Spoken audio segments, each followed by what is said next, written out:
Listen carefully, because if you're repeating the headline, Iran shut down 20% of the world's oil, you're already missing the real story. The real story is that on February 17th, 2026, Iran demonstrated a switch that can threaten the flow of oil and gas through the Strait of Hormuz, an artery that has carried roughly 1/5 of global oil and petroleum consumption in recent years, and a massive share of seaborne trade. That number isn't a talking point. It's geometry. It's the shape of the modern world. And when a system is built so that one narrow corridor can pressure the price of everything, food, shipping, electricity, inflation, interest rates, the corridor is not a waterway. It is a financial valve. Now, here's the authority check that forces you to think like an engineer, not a commentator. Global debt has spent years sitting in the hundreds of trillions of dollars, hovering around multiple times world GDP in widely cited summaries. In a world like that, energy spikes don't just raise gas prices, they break assumptions. And assumptions are what keep leveraged systems alive. So when people say, it was just a drill, understand the machine.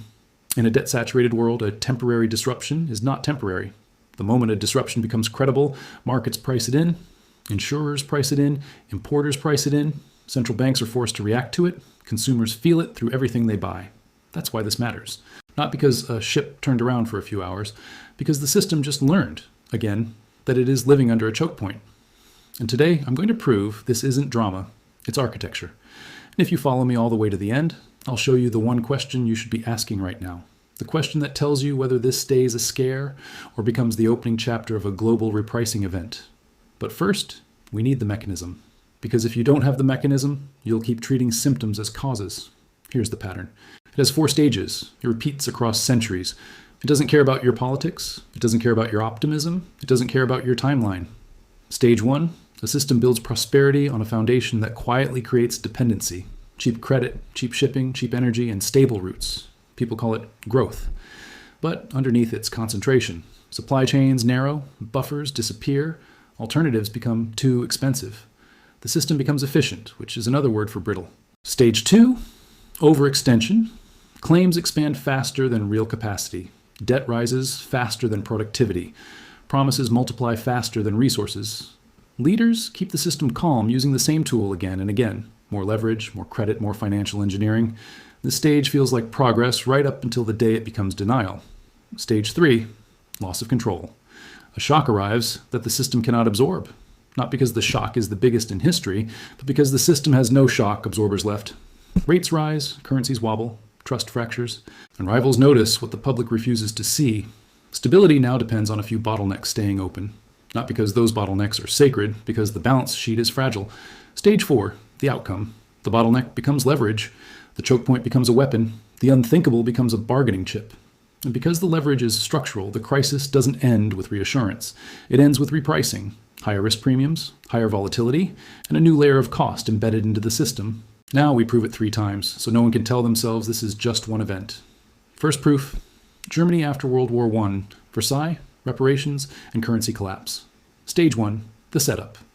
Germany comes out of war with damage, political chaos, and obligations it can't comfortably meet. Reparations aren't just money, they're a continuous extraction mechanism. The public thinks the problem is leadership. But structurally, it's cash flow. The state must pay, stabilize, and rebuild at the same time. Stage 2, overextension.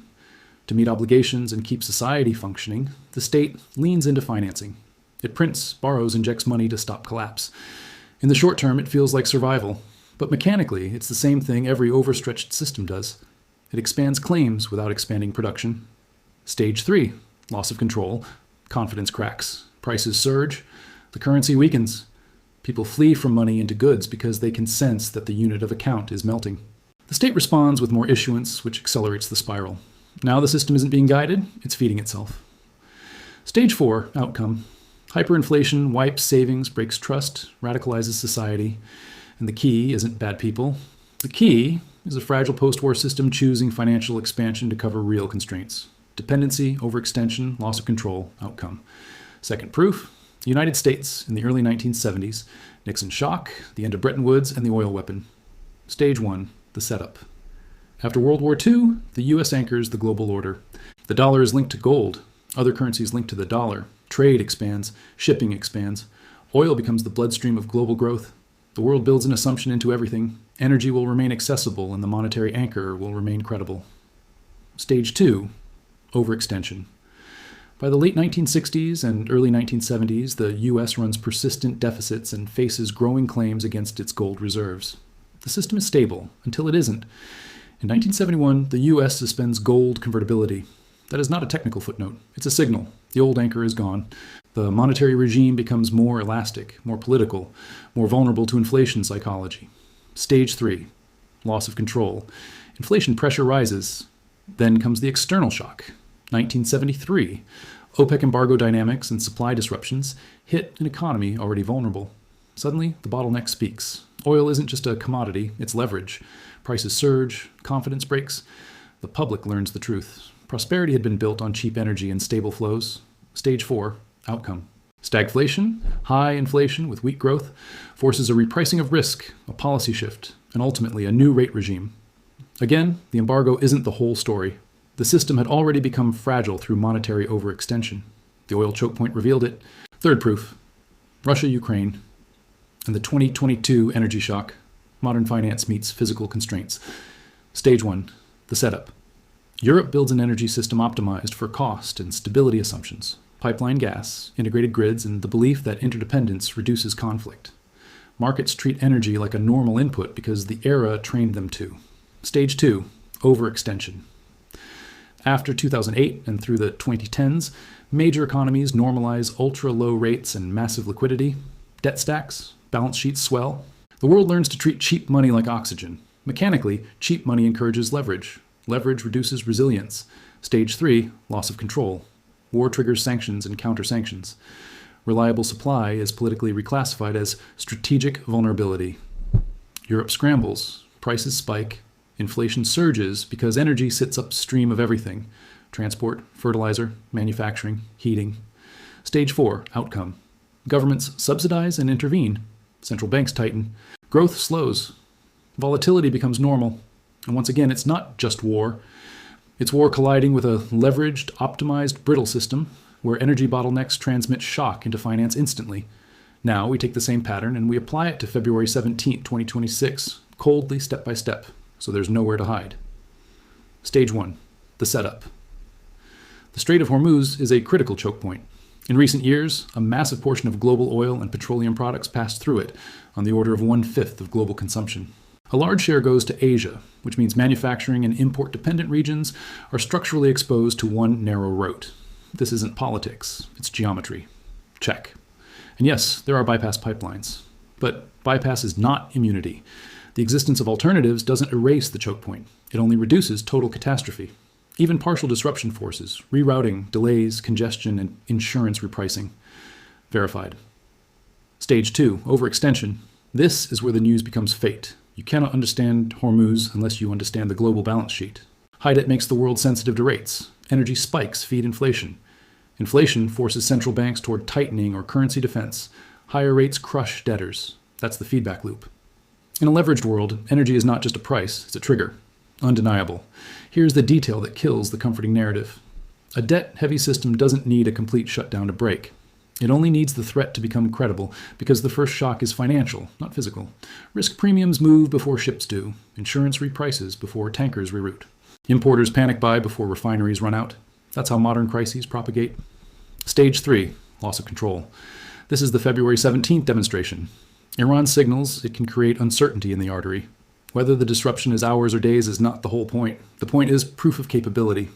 Once capability becomes credible, the world cannot unsee it. Check. And here's the colder layer most people skip. Hormuz isn't only oil. LNG flows pass through the same corridor. That means the same switch can stress both oil-linked and gas-linked systems, electricity markets, industrial feedstocks, heating demand. Verified. Stage 4, the outcome. This is where people bargain with reality. It's temporary. Markets will calm down. Diplomacy will fix it. Notice those statements aren't about the mechanism, they're about comfort. The mechanism says, once the lever is demonstrated in a fragile system, the lever becomes part of pricing. Even if tensions cool next week, the risk premium doesn't vanish. It embeds. So when you hear Iran shut down 20% of the world's oil, translate it into the real meaning. The world just experienced a revelation that a huge share of global energy flow is vulnerable to choke point politics. and the actor controlling that threat is willing to test it. The emotional version is shut down. The mechanical version is worse. A credible volatility regime has been installed. Now, here's how we raise retention, because I'm not going to let this turn into a lecture. I'm going to keep opening loops and then closing them, because that's how attention works. So here's an open loop. There are only 3 ways this ends, and only one of them is calm. I'll give you the 3 endings near the end of this video, and I'll tell you the one signal that tells you which ending we're heading toward. But before that, I need you to feel the confirmation sequence, like a checklist. Dependency on a narrow energy corridor? Check. Debt saturation that turns energy into systemic stress? Verified. A geopolitical catalyst that transforms infrastructure into leverage? Undeniable. A demonstration event that forces repricing even if nothing permanent happens that day? Check. Now we talk about what happens next, and we do it in 4 channels, because this is how the machine transmits shock. Channel 1, price. Oil and refined products reprice on probability, not certainty.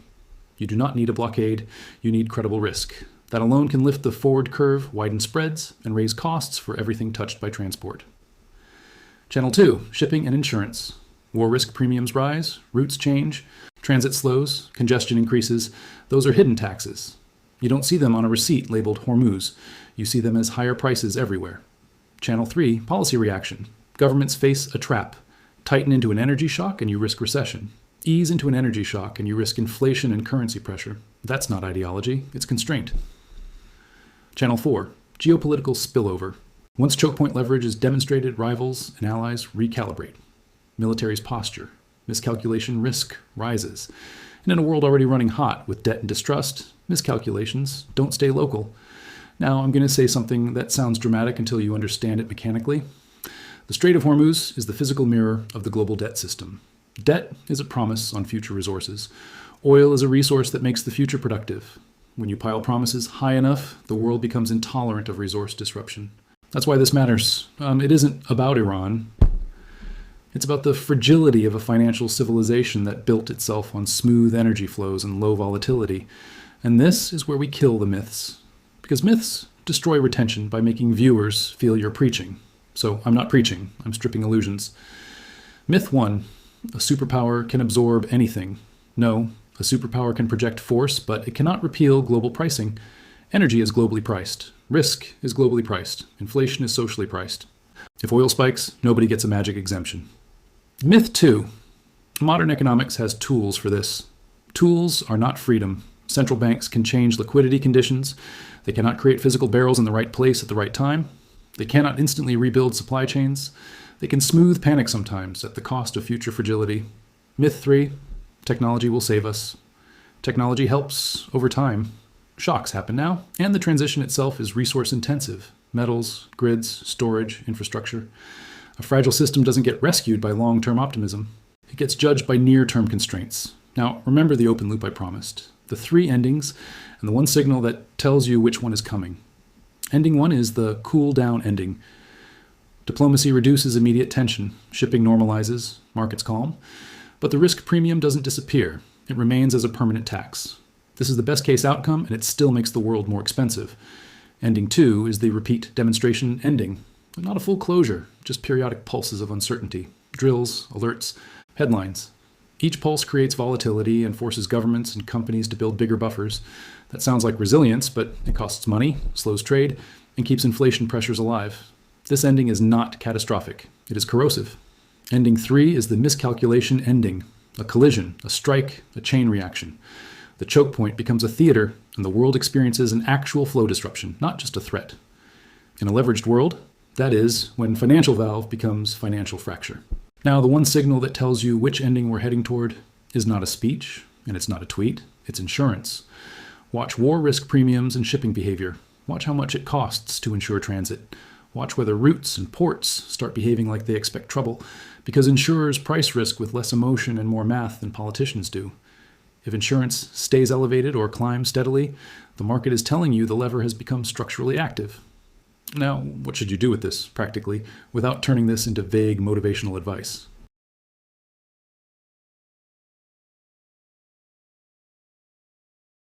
Third, build one rule and tattoo it onto your thinking. When a system shows you a lever, assume it will be pulled again. In stage 3 and stage 4, leverage gets used. That isn't cynicism, that's precedent. And here's the final warning, clean and simple. This is not a one-off scare. It is a stage and a pattern. The pattern doesn't end because you want it to. It ends when the system rebuilds resilience. Diversified routes, diversified supply, higher buffers, lower leverage, and less dependence on single choke points. That rebuild is slow, expensive, and politically painful, which is why societies postpone it until crisis forces it. So don't watch February 17th, 2026 like a headline. Watch it like a warning label. Because the world just saw the switch.